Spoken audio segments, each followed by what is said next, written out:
Right, so in this video we're working on commercial sticky tinted windows. They haven't been cleaned since the last time I made a video. That was, what, 6 or 7 months ago. So they're not well maintained windows. What else can I say? Oh yeah, I'm going to be using on one squeegee, in particular in the hand, when I'm doing the downstairs windows, very sticky, squeaky rubber. So we've got a few things that are an issue that's going to cause me to have some sort of aggravation with my work, but I'm going to just show you a few things around to get around all these issues.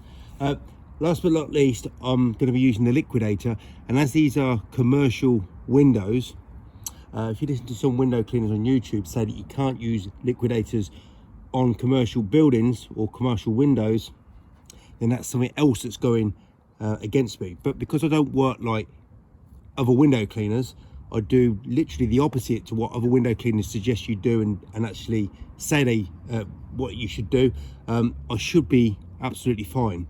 Right, so these top windows, we're only going to focus on the actual window cleaning, on the glass, on the pane. These top windows are pretty small, and as I said, they're very sticky, but I've got a saturated washer and I've got soap added to that, and I'm going to use a 14-inch squeegee, but I advise people use a 10-inch. Now I'm going to use a 14-inch because I know I'm going to be able to clean these windows well, because I've got everything going in my favour. And what I'm going to do is saturate this window, put that soap all spread it out, and I'm going to put my tool in the right place at the right time and get these windows cleaned really efficiently and effectively. Right, so I'm now going to swap my stance, and this is what I do day in, day out. So my left side, which I'm going to be using right now, is as strong as my right side, and then I don't wear my body out.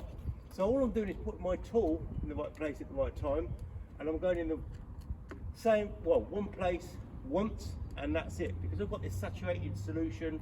I've got the best window cleaning tool to use on a pole, and I'll be using the best window cleaning to use in the hand after this. I don't have any issue whatsoever. So when it comes to closing out, they're pretty easy to close out on. So I had sticky windows, but I had a good decent rubber to work with in that scenario. Very straightforward. As you saw, I alternated my sides or my stance with my pole work, but I would advise for the majority of window cleaners not to use a 14-inch for small windows like this, because precision and accuracy takes a long time to perfect.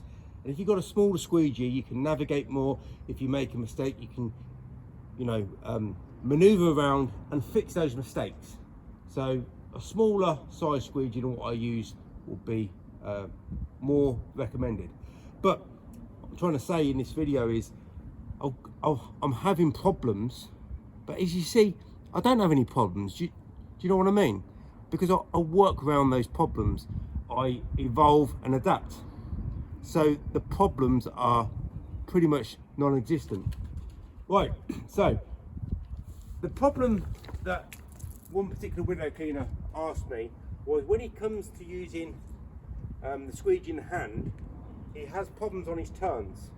And he was doing, well, we showed him what he was doing. He was doing something like this. Can you see how awkward this is? And he was jumping and he was missing bits.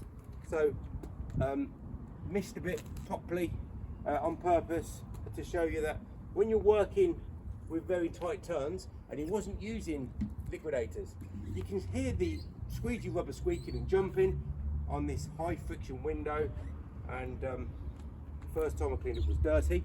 Right, so this is the best fanning maneuver that I come up with in we're working with my tools. It is the down, up and over technique, very similar to when I work with my pole on large windows. It is well, it's like this. Now I've got a 16-inch squeegee here, so I can start in the middle. I can go down, up and over, down, up and over. Now I need to close out on the bottom of these windows due to these windows having no frames. So I'll put the tool in the right place at the right time once, and because I wasn't doing these sharp turns, I was getting squeaks, but I was getting by cleaning that window very, very easily. Right, so I'm going to use the 16-inch again and show that, oh, I should show it with on the camera here. Just on the floor here, we've got an obstacle, flower bed. So I'm going to struggle to reach up here because I've got an obstacle. So I'm going to get past that obstacle, and I would always recommend using a squeegee that fits very nicely inside the pane of glass like this does, so you can maneuver. And if I make a mistake, I've got enough positioning power to get by. And what I did there was I just pressed the button to give myself extra reach. Now, some people don't use accelerators in the hand, so if you're using a modified standard handle or just any old standard handle, you might be wanting to use a bigger squeegee. So here we've got a 20-inch. This is a 20-inch squeegee. So I made this squeegee myself because they don't sell 20-inch squeegees. Right, so this squeegee is too big for me to go here, start here. So I want to start at the side here and come around. So I've got the benefit of the maneuverability to clean these windows. So I want to start further away when I come to make that down, up and over technique, because this size means that there is more chance of having a problem on the turns and making mistakes. So I adjust, I evolve, or adapt, very straightforward. No, I just noticed a lot of window cleaners, they just do the same things over and over and over again, and they make silly videos saying, oh, you can't use liquidators on these windows, on those windows, on commercial windows, on residential windows, because they're always fighting with their tool. Now, last but not least, when I clean this window here, so we've got warm, dry, well, the sun's actually gone in right now, but the windows are pretty dirty. The last thing that I've got helping me combat the problems on these windows is I've got my angle in my squeegee. I've got it virtually flat.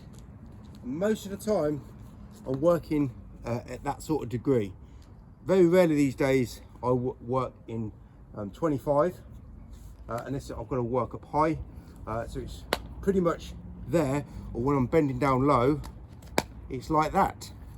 Literally, you know, the opposite to what most window cleaners do, but I don't operate like other window cleaners. I don't want to be anything like other window cleaners demonstrating on YouTube or in the field working around the world. I don't want to use wagtails, I don't want to use sawbirds, I don't want to use ungers, or eteres or pulex, because all these tools are substandard for me, the way that I like to work. They might be good for other window cleaners, but as I said, I don't work like other window cleaners. I work a lot more efficiently and effectively than other window cleaners, and I don't work fast, and I don't make mistakes, or I try to avoid or eliminate the mistakes as much as possible. Again, pretty much most window cleaners don't do this on YouTube, don't talk about this. I'm not having a dig at other window cleaners, I'm just saying they're just generic window cleaners, and they're not going to teach you anything other than how to work just like them. So yeah, I don't use tools, I don't want to do anything what these window cleaners do, because they work longer, harder, slower, further get less results. And especially when you're working on difficult windows, I mean, these are really easy to work on if you know what you're doing. Otherwise, they're problematic. Sticky, tinted windows, dry air, a bit breezy, and it's been warm all day, so they're warm. Those windows are warm, but I didn't have problems drying out. I used soap added to the saturated washer. This is it, I use a saturated washer. It really helps. So if you're one of these window cleaners that just rely on a squirt bottle that gets a half wet washer fighting for their work, using very angled squeegees in the hand, using squeegee channels that will never give you precise results, using techniques that will never give you tooling technique, and doing really fast, hard turns. You know, this is a typical type window cleaner that you see working anywhere. Yeah, these are the things that I try to avoid, and I wanted to choose some windows that are particularly troublesome. But as you see, I didn't have any troubles because I worked around all those aggravations, and that's the beauty of working, evolving, adapting, knowing what to do. But certain things stay the same. The soap solution, saturated washer, tooling technique, accelerator, liquidator, no other tool. No other tool. And the washer, if you want to know what size washer I was using there, that was a 22-inch washer.